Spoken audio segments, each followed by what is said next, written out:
Hey, friends. So I wanted to talk to you today with something that I think is actually going to be quite helpful. When we are struggling with overwhelm, we have a tendency to shut down, and it makes it really hard for us to show up to our space.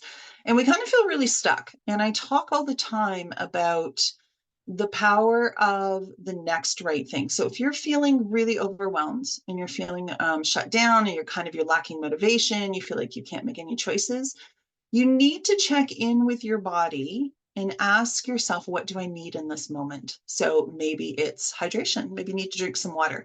Maybe you need to get out in the sunshine. Maybe you need to crack open a window a little bit to let a fresh breeze into the space, just to be able to kind of change the energy of the space.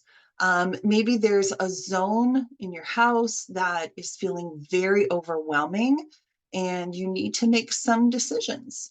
So, one of the things that's important to remember is not that we have to finish something to like full completion.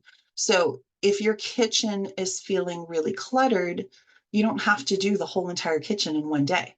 Okay. You can break it down into zones, and maybe conquering each of those zones is going to take a couple of days, or it's going to take a week, or it's going to take a week and a half. It's going to take however long it takes. But when you do a zone, and then each day you check in with the zone that you conquered, then you're defending it from clutter rebuilding. Okay.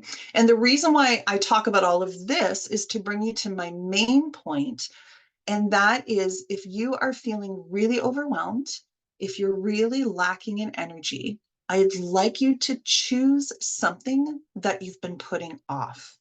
Okay, I know it feels counterintuitive. I know that we feel like we have to have all of this motivation and all of this energy to deal with something that we really don't want to deal with. But if you put even 5 to 10 minutes towards something you've been putting off, you're probably going to realize that you actually feel better.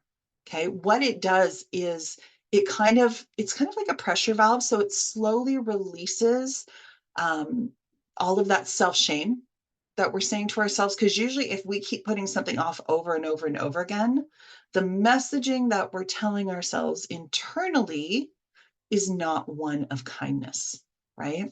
And I'm here to tell you that self-shaming does not make you declutter your home any more quickly.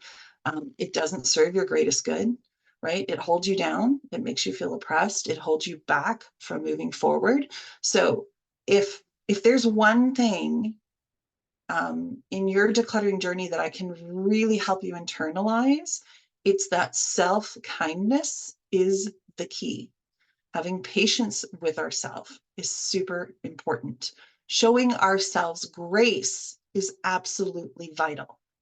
So when we feel stuck and we're in a rut and we feel overwhelmed, and you may look at your house and maybe you're someone that just barely has pathways in your home. Pick one tiny zone, a place that's actually going to serve you, right? That you're going to get some gratification from. Break it down into a tiny zone and just make decisions about that zone. Maybe you start with just saying, okay, you know what? I've picked my zone. I'm just going to make 3 decisions about things. Okay, so you have 3 items, you make 3 decisions, and then you check in with your body and you go, okay, do I have it in me to do a little more? Right? And if the answer is yes, you can continue. And if the answer is no, that's okay because you're still winning. You still made 3 decisions. And I know that it can feel like if we have so much stuff in our space, we can feel like, Selena, if I'm just making decisions, 3 decisions at a time, I'm never going to be able to get through all of this clutter. Okay. And that's valid. I understand that. But making those 3 decisions is still getting you further along than if you kept avoiding it and you were making no decisions. So I've talked in previous videos about the book Atomic Habits by James Clear. And one of the messages that I love that he talks a lot about is that when we are trying to change something, aim for just 1% of change. Okay, we're not looking for a complete overhaul in how we deal with clutter or whatever habit it is that we're trying to instill or habits that we're trying to break. That kind of falls under the category of all or nothing thinking. So we're looking for 1% change. So if you're dealing with a cluttered kitchen You don't have to do 100% of the kitchen, do 1%. And then tomorrow show up again and do another 1%. Right? So if we break it down into tiny zones, I'm not saying you can't do your whole kitchen in one day. If that's what floats your boat, have at it. I think it's amazing. You go do you. You need to do what works best for you. But for the people that struggle and think that if they can't do it in a day or two, that they're useless, that is simply not true. Right? So when we learn how to conquer areas in our homes, that is us building a new habit, right? So don't put a lot of pressure on yourself. It's not a pass fail experience. We're not looking for perfection whatsoever. We're looking for 1% change. Okay. And you are capable of that. We are all absolutely capable of that. We don't need a space looking like it's ready for a photo shoot in Architectural Digest. I mean, it's lovely if we have those spaces. I love looking at the pictures too. I love reading about it. I think it's amazing. That's not our goal right out of the gate. So you may do one pass through on a room or a bookshelf or an end table, right? And it may not be to your liking yet, but I don't want you to discount your wins just because you've set the bar here and you feel like your work has not met the bar. If you are a bar setter, you are probably also a bar raiser. So we set it here, we're kind of almost there, and then we're like, oh, well, then maybe it should be here. And then we get frustrated because we're like, I didn't get here quick enough. And my mother says, where my grandmother or my best friend or my neighbor has a house that's up to here. Okay, none of that serves us. We are in competition with nobody else on this journey. This journey is entirely our own.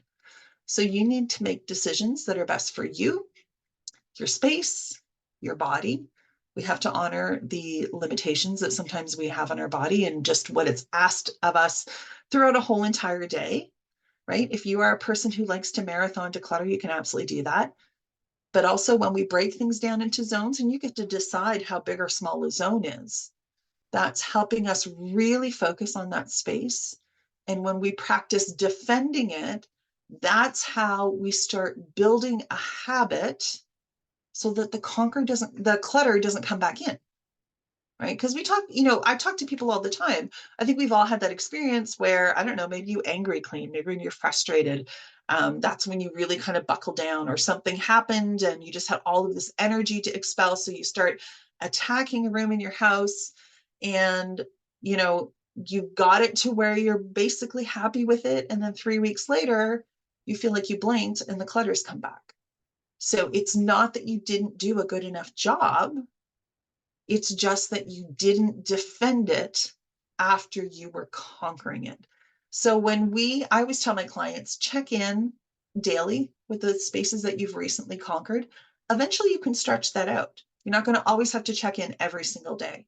But while we're building new habits, it would be in your best interest just to keep checking in with that space. And it also helps you remember that you had a win, right? Because especially if we are someone that tends to self-shame, we train our brain to look for the negatives. So when you go back to defend a space that you've conquered, you're also reminding your brain that you are capable of wins. Okay, so you know what? I'm challenging you. Find something that you've been putting off, break it down into zones. Maybe you've got like 3 phone calls and you hate making phone calls. Just make one of them for right now. Okay, get something off your plate. And you're probably going to find that you have this little bit of kind of like a bit more energy, right? A little bit more pep to your step, because the thing that you didn't realize was really weighing you down, you're starting to attack it, right? And I think that's so great. So I will see you next week. And I'd love to hear in the comments, what is it you've been putting off and what are you tackling?